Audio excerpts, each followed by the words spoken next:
Welcome to Lead Today with me, Kalina. Let's talk leadership.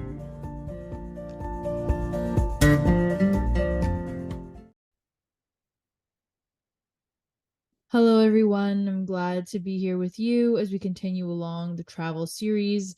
Today, we're delving into Australia. Now, big country, certainly cannot tackle it all. This intention of this series is to give you a brief overview of my experience in the country or place alongside some firsthand just stories and experiences that I've had. So a little bit more storytelling than, travel guide. Here's where you should go day 1, day 2. In the last episode, we looked at Aruba, and I gave a bunch of kind of very specific recommendations. Depending on which place, I might have some more, but just to kind of set the stage, my intention with this series is to get you thinking maybe about your next trip, or if you've been thinking about visiting one of the places that I mentioned, maybe this tips you over the edge to go and book the trip and go on a bit of an adventure. So I definitely have not seen all of Australia.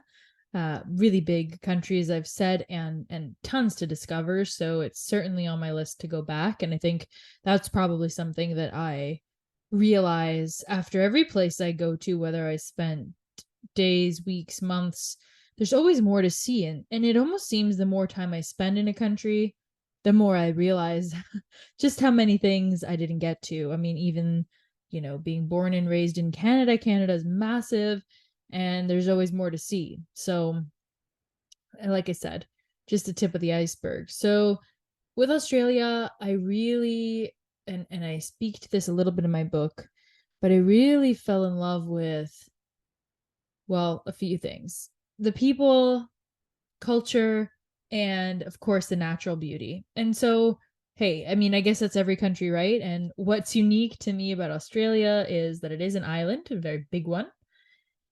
And you have a variety of different landscapes. So I really spent my time in Sydney, Brisbane, and sort of the east coast there while I was in the country. And so I can't say much about the north. I really wanted to go to the Whitsundays, which I've heard are just amazing, but I didn't get to go there on that particular occasion. So I'd love to dive into just the big cities.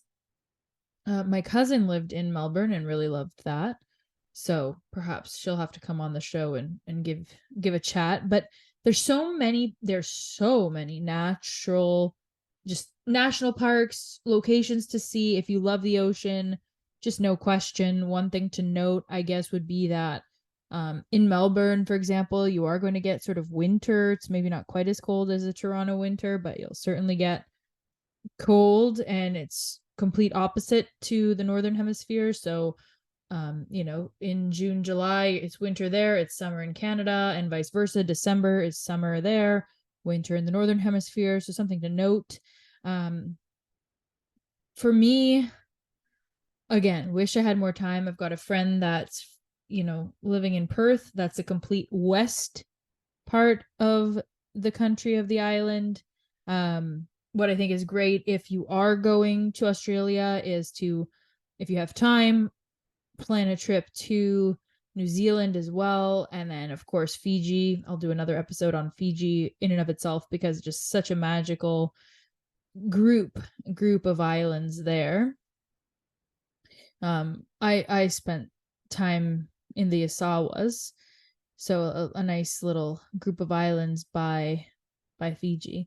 But so what happens, I think, when you're in a place like Australia is, if you have a good chunk of time, hopefully you can take advantage of not only seeing the whole entirety of the country and its beauty, but you're really in this totally different part of the world if you've grown up in North America, right? So you can go to Fiji, you can go to New Zealand, you can take a trip and go to Thailand or Indonesia or China, Philippines. You're really close to a bunch of Asian countries. And so I would certainly say, and this is what I did, is to, definitely take advantage of the magic of being kind of based in a completely different part of the world if you can, and plan some trips to surrounding areas. So not to get you not to get you out of Australia too soon, because there's so much to see and fall in love with there.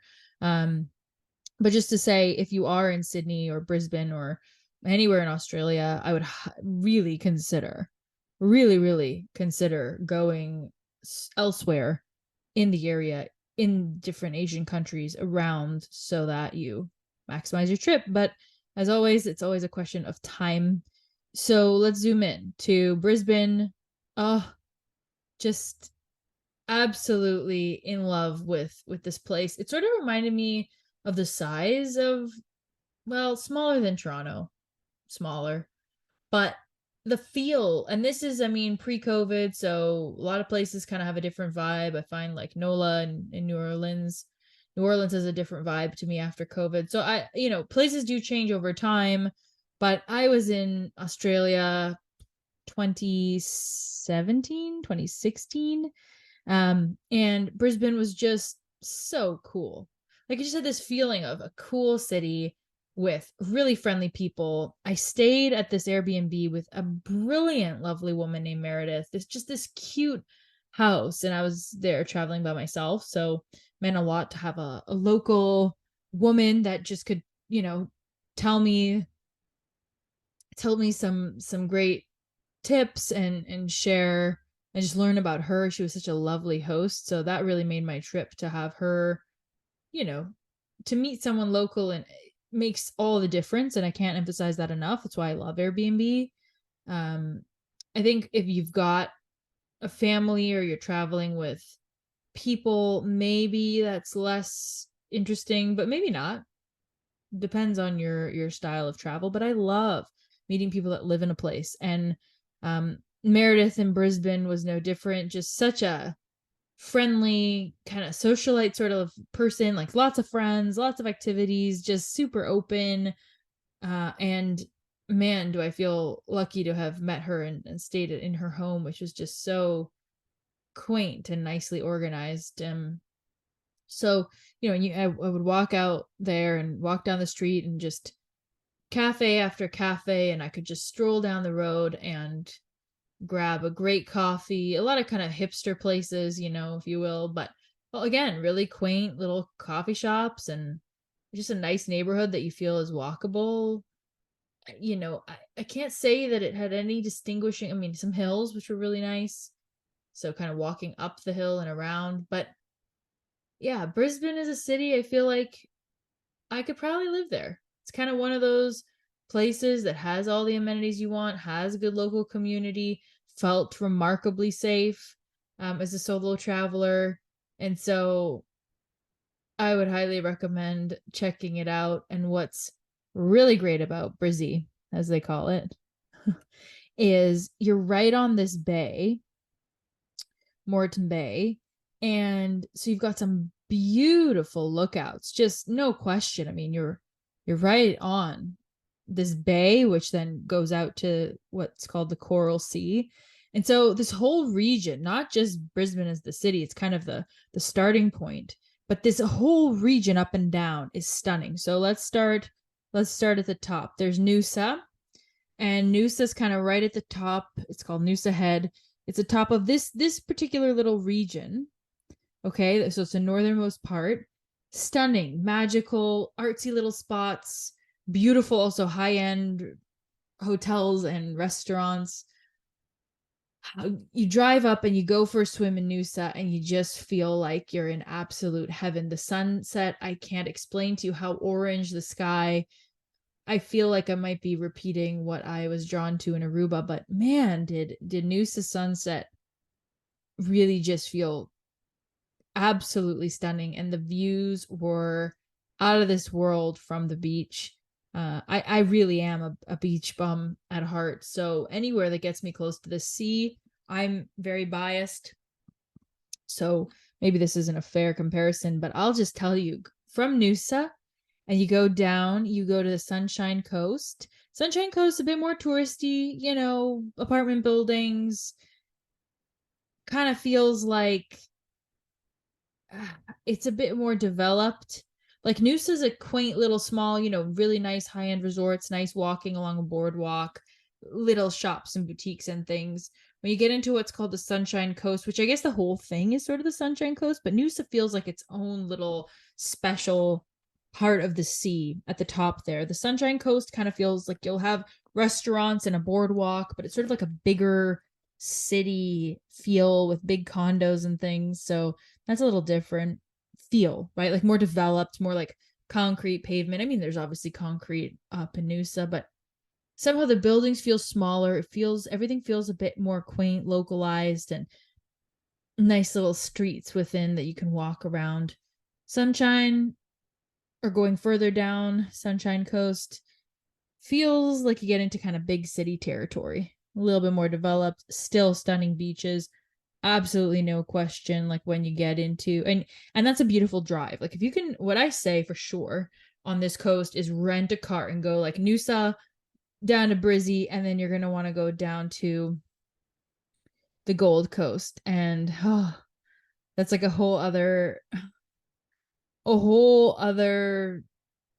world that I just feel really captured my heart. I'm just kind of zooming in on the map here to see. So as you go down, how far down did I drive? I mean, you know what, like in an ideal world, I would just say, can you drive like the whole coast of this country? Because Australia just wow.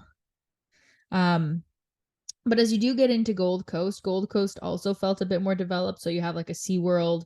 There's this kind of strip of Main Beach. Kind of reminds me of like Miami. I mean, it's not quite Miami, but you've got this main road along the land, but there's this beach that's just off the coast. They call it Main Beach, where you've got more restaurants, kind of, again, SeaWorld. It's a bit more developed. It's not that quaint charm little high-end town of Noosa.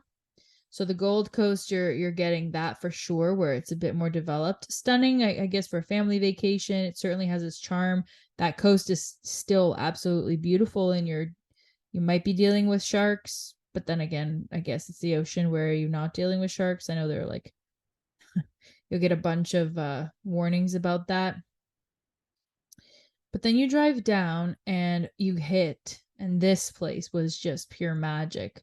So you go, okay, you've got Noosa at the top, in between it's Sunshine Coast, then Brisbane, then you go down further, you'll hit the Gold Coast. But if you keep going south and you keep going south, you'll hit Cape Byron and Byron Bay. And what a tiny, easy to miss, I mean, you could just keep going along the M1, you could keep going along the highway and just miss this gem of a town. But I got a recommendation from a friend to go to Byron, and man, am I glad I did. If you're ever in the vicinity, I think Byron Bay is just one of a kind. Feels like an artsy village. The only place that a similar place is Jericoacoara in Brazil, and we'll get there in the next episode. But Byron Bay has this artsy feel. People come out to the beach to watch a sunset. You have really cute little kind of shops, but it's not the high-end Noosa boutique. It's more like artists shops, super creative, all sorts of artists just playing and enjoying along the beach and in this little town, little cafes and restaurants. I met a friend of this friend who recommended that I go there. He was living there, and so we met up, and I mentioned this story in my book. We met, and I met him at his place, and he had just stacks and stacks of books in this little apartment. And again, just, you can think of an artist's den, just really creative. It smelled of creativity, if that's even possible, maybe, and old books. But heading in there and just seeing piles and piles of these books, and almost not being able to find a space on his couch to sit down because he had all these books. And so I sat there and I started looking through these piles of books, and I opened this one, and it was about the Tibetan rites, these different techniques that they had for longevity, not necessarily anti-aging, but longevity. And so I opened this book. It was a thin one, kind of in the middle of this pile. I randomly grabbed it out. And in the back, there was a map drawn. And of all places, okay, of all places, it's a couple of streets in Brisbane that were drawn on this map of this book that I randomly on this pile of this guy that I didn't know that I got introduced. I mean, this just feels like the epitome of my life, by the way. I feel like of so many stories like this, it's just hard to count, and crazy how things are just the synchronicity, and what does it even mean? Who knows? Maybe it means nothing. Maybe it's a coincidence, and maybe it's just everything. And I had to be there. I mean, like the butterfly effect movie. Who knows? Who knows? Again, maybe it's just a silly story, but let me tell you, this kind of thing happens to me a lot, especially when I lean into just letting things flow, which is very difficult for me because I love to think I have control. I love that. I love to think that I can, I mean, manage outcomes and have timelines and plans and, allocate resources and have things work on my timeline. And let me tell you, past few years, that has been just proven. Well, some things have gone to plan, and that's great, but most things haven't. And so anyhow, this is a beautiful example for me that really stuck out in my mind of me sitting on this guy's couch. Never met him before. I'm in this I drove down to this random bay, and this map is in this book. And so I look at it and it's Brisbane. Okay. The streets that were penciled in, just drawn with pencil, were literally the streets, the intersection where my Airbnb was in Brisbane, with where Meredith's house is or was. And I go to him and I said, "Have you been here?" "No, I got this book, it's used." And I thought, "You know where this is?" "No, I've never been there." And it's like, this is where my Airbnb is. I can't even believe it. Out of all the streets in Brisbane, out of all the books I picked to open, out of what are the odds of that? I mean, slim pickings, let me tell you. Brisbane's got a lot of streets, and this dude had a lot of books. So just, though, it was one of those moments where I thought, oh my God, what? And went on with my day. We went out, he showed me the beach, we watched the sunset. Again, sucker for sunsets, and Byron did not disappoint in that regard whatsoever. No questions asked. It's a very cute place. You've got an RV park, walking trails. It's, I would say, just far more sort of artistic kind of vibe. And so definitely, if you enjoy that sort of feeling, Byron's for you. But even driving up, sunset and whatever, and I thanked him. And I drove back up to Brisbane to where I was staying, because I wasn't going to stay the night. I don't know what I had the next day. I only had limited days there because I think we were going to Fiji either before or after. But I didn't have, and I had to fly to Sydney to fly out. So it was, limited days. So driving up to Byron, and I just remember this whole time kind of feeling like, what is this? What does this mean? And being so enthralled by the odds.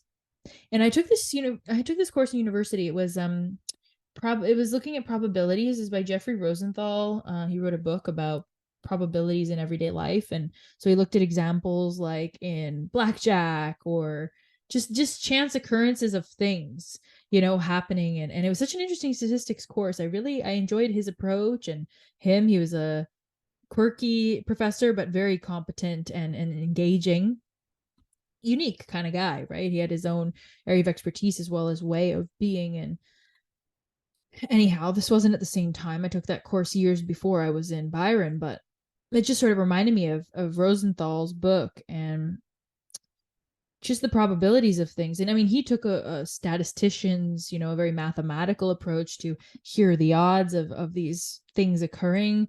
But I mean, we hear that in different people's speeches, oh, the chances that you were born are just infinitesimal and that you live at this particular point in history. So cherish your life or make the most of it, or all these sort of statements that are really easy to fluff off and think, yeah, okay, well, good. I'm making the best of it, but I also have a job and bills and kids, or I have to mow my lawn or take out the garbage. Making the best of life sounds really good, but there are all these things that have to happen day in, day out that don't necessarily make me feel like a 1 in a billion or 1 in a trillion, or, I just feel like kind of like everybody else having to go through the motions. How does this idea of this infinitesimal chance of you being alive right at this moment, how does that factor into how mundane life feels every day with these sort of recurring patterns? You make breakfast, you make lunch, you make dinner, you go to bed, you work, you sleep, you like, it's just, again and again and again. And I had a client today show up, and my life is mundane, help me fix it. It's like, okay, well, I think what this story in Byron Bay teaches me is that no, the magic is in a random page of a book, on this adventure that you're on. It's in it's this pencil drawn map. It's this person that you meet randomly that, takes you to Noosa and just exposes you to absolute magic. It's these little, the magic of a sunset happens every day, and yet I'm never, ever, ever tired of a magnificent sunset, because there's something so, it feels so, it feels spiritual, it feels divine, it feels like it's beyond this world, even though it's of this world, which is so interesting. I think there's a reverence for endings and beginnings that can remind us of this something bigger. And maybe I'm getting a little bit too philosophical or abstract, or going kind of out on a limb here, but I have to say, I've realized that the people that really enjoy their lives, and my grandfather pops into my mind, who cares for his animals. He's turning 90 soon, and he finds joy in caring for these animals year over year, different groups of animals. They switch out, they die, they produce eggs, they're slaughtered, and there's this circle of life and circle of seasons, like the person I was in Byron, and on this absolutely life-changing, magical, beautiful, once in a lifetime. I couldn't, even if I went back to Brisbane today, I could not recreate the magic that was my time in Brisbane and surrounding areas. The people I met absolutely altered my life forever. I love each and every one of them. Truly, deeply love them for what they taught me, showed me, even if we didn't keep in touch. They shared a piece of their hearts with me. It felt so authentic. The people that I met there just felt so down to earth and real. And I met I made friends where I would meet their family. I'd go to their parents' home, and I'd have dinner there. Like, people just, I felt like I was so included in a community that I was in for, 2 weeks or something. Like, it was just, I felt like I fit in there so instantaneously and seamlessly that it felt like home. And for me, when I travel to places, not all places feel like home like that. And so when they do, it's a really great sensation to feel like, wow, I've never been here before, and yet I feel completely included and in this place, and like I could stay here forever. And I think I could have stayed in Brizzy forever. Um, it was just that magical and beautiful, and the people were, it felt like I had known them forever. Yeah, I maybe not as eloquent as I could put this, but as I just remember the feeling of the place, the connections that I made, the families that I met, these friends, and just time spent on the beach, time spent having coffee in cafes, driving this stunning coast. I can imagine myself exploring that coast for the rest of my life. And so that's Brizzy. That's the Gold Coast. That is Sunshine Coast for me, was just one of those places that I thought, man, I could spend a lifetime here, exploring every single one of these little beach towns. And as you drive kind of whatever, north, south, or south, north, however you want to do it, it's just little quaint beach town after beach town, view after view, you know, and I guess that's what I love about being by the sea. You know, if I drive, even driving up the PCH in California, driving up the coast in Croatia, similar kind of sensation of like any one of these beach towns.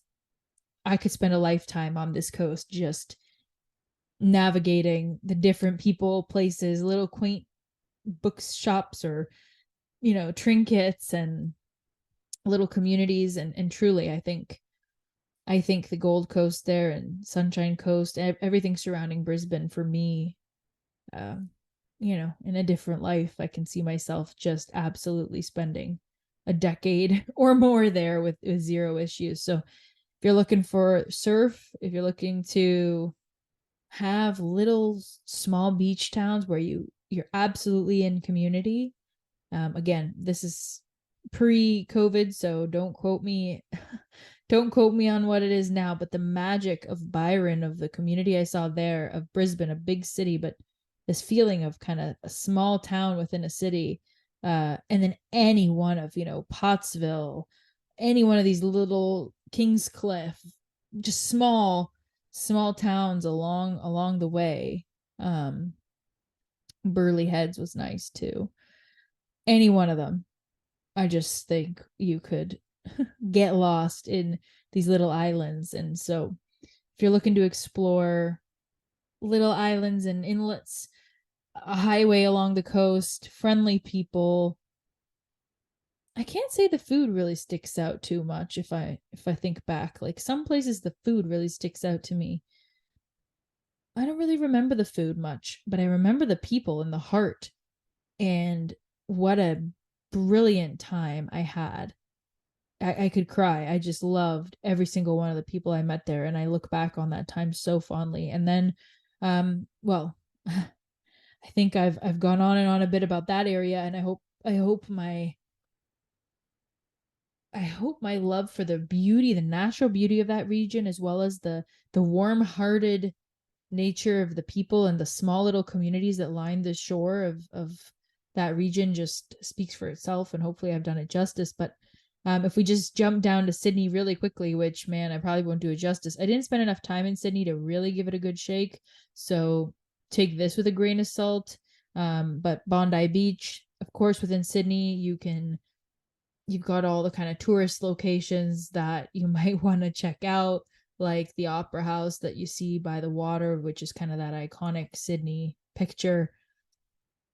Of course, bigger cities, so you've got all sorts of restaurants and things. There's a place for cricket there if you're into cricket, but churches, museums, you got all of that. I think the Opera House and the Harbor Bridge there. Actually, one night that I was there, it was so magical too. They had fireworks right by there. I'm not sure why, because it wasn't New Year's or anything.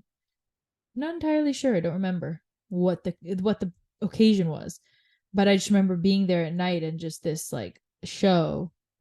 Maybe they do it every day. I don't know. But there's a botanic gardens by the Opera House, and so if you enjoy that kind of greenery, for sure, a stunning spot to be. And lovely city. Again, you're dealing with city. If you want to go out and see natural beauty, you're probably going to have to go out of Sydney because it is quite sprawling. But of course, you are right by the sea, and Bondi Beach for sure is a must see. That's right on the water there. Sydney's a little bit tucked in there's a harbor there and it's a bit tucked away. A little, but not much. You can drive to Bondi no problem. It's sort of part of Greater Sydney, so it's just a bit out of the downtown. But I'd say Sydney is great for just beautiful homes on the water, stunning views, very metropolitan. So the food scene is just eclectic and you've got those choices. Sydney reminded me of Toronto, probably more on a size scale. But just, I mean, by the ocean with a beautiful harbor. And so you're kind of, Toronto's beautiful for its proximity to Lake Ontario. And of course, there's greenery if you go north and around and things. But Sydney is just well positioned. If you can, for me, to live in a place like Sydney and be able to drive to Bondi Beach or any one of those little towns on the beach and kind of be right on the sea, you've won my heart. So, but I did feel, if I compare the two, I definitely felt that Sydney had more of a business feel. Like Brisbane obviously has its commercial center. It's certainly a city. but again, kind of smaller cousin and a bit more approachable, sort of the size that I personally would prefer. And then just the little beach towns surrounding Brisbane just absolutely stole my heart because each one had such a unique personality and flair. But certainly, if you're looking for that metropolitan center, any convenience you've ever wanted, high end, hole in the wall restaurants, all sorts of parts of the spectrum in terms of cuisine and lots of landmarks, churches, museums, all of that. Sydney is certainly a great spot to be. And if you're into partying, no questions asked. It's got a very lively night scene. So Sydney's that big city that you should absolutely check out if you're heading to Australia. No questions asked. I'd kind of, if I could go again, I would say Melbourne, Adelaide, maybe Perth, and then checking out, there's just so much. These are all coastal, but there's so much within that I think would be fascinating from a wildlife perspective that I didn't get to touch upon. So, I mean, just a little Coles notes. Oh, and the Whitsunday. So all north, like Darwin and going north there. I mean, how fun would that be? I'll have to I'll have to save that for next time when I get to go. But man, if you're looking for good a place where there's so much ocean, you'd hardly know what to do with yourself. Exposure to the ocean. Australia will keep you busy for a lifetime. So that was my little love letter to Brisbane, mostly a little bit of Sydney. Um, but man, Brisbane will always have a piece of my heart, and that coast is just magical, both from a natural beauty perspective as well as the people that are living there and the community that they've created. It's well, one of the few places on earth where I really felt like I was just home in an instant. So thank you, Brisbane, for having me. It was just my pleasure to get to explore. And as I've said, hopefully down the road I can expand on this Australia episode with some more adventures down under. So until next time, I hope you take good care. We'll be heading into, I think, Brazil next, if I've got that right. So buckle up. I spent a lot of time in Brazil, a very big country, so we've got a lot to cover. I'm excited to see you next time. And as I said, take good care until then. Thanks so much for taking the time to listen to this episode today. It really helps the show when you like, review, subscribe, or donate to support the effort to continue producing amazing episodes just like this one. I look forward to seeing you again in another episode very soon, and take good care until then.